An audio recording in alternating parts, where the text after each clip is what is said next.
პაულაუსკასი 1-1-ზე იქცევა და პენალტი.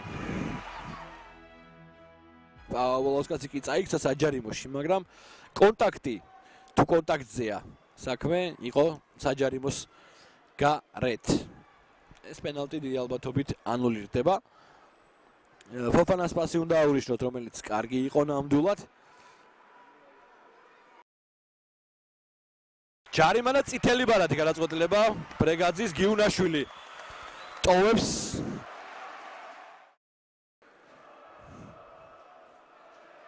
წულუკიძის პასი პაულაუსკასი დარტყმა და კარგი იყო ფოთოლთა გოლკიპერი ამ შემთხვევაში. შემდეგ ფოფანა ბურთი დაიტოვა.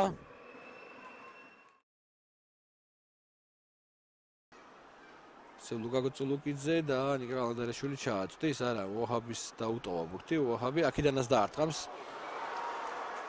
ცენტრალური მსველი ბათუმელთა ურტყამს აქაც არა ზუსტად.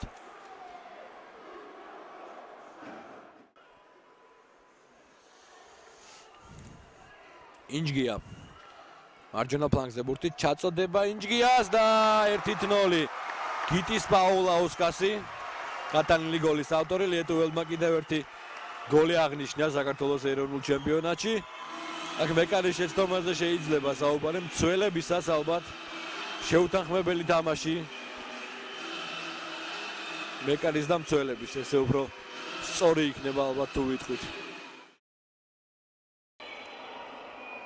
ნახოთ ტაიმის კულმინაცია, კარში დარტყმა და ცდება ბურთი კარს. კარგი პასია ფოფანაზე, ფოფანა ქუსლით, შემდეგ კალანდარიშვილი, ისე ფოფანა დარტყმა და მოჰამედ ფოფანა 2-0 ხდება ანგარიში.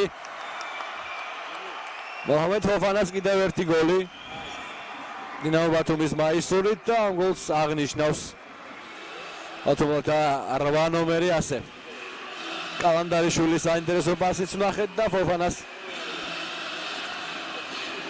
კიდევ ერთი გატანილი გოლი 2-0. ისევ ფოთელები კარგია ეს ეპიზოდი და საინტერესო დარტყმაც ვიხილეთ. დავიდ ვრაჩუ ურტყამდა.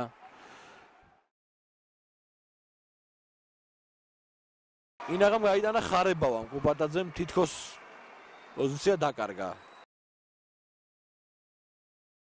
საკმაოდ საინტერესო პასი გაკეთდა აბუაშვილი კართან ახლოს, კარში დარტყმა და ამჯერად უკვე არაზუსტია აბუაშვილის გასროლა. ინჯგიას პასი მანდრიჩენკო, კარში დარტყმა და საიდან ვერ გაიტანა ბათუმელთა მე-7 ნომერმა დიმიტრი მანდრიჩენკო. შეეძლო გოლის გატანა.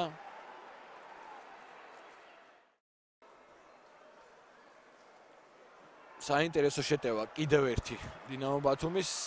ინჯგია ცუდად გაიგდო ბურთი, მაგრამ შემდეგ მოახერხა პასის გაკეთება, დარტყმა და მანდრიჩენკო საიდან ვერ იტანს ორჯერ. ისე მანდრიჩენკო პასი გააკეთა ინჯგიაზე. აბა ვნახოთ ამჯერად ვაჰაბი დარტყმა და აქაც გადარჩა ფოთის კოლხეთი.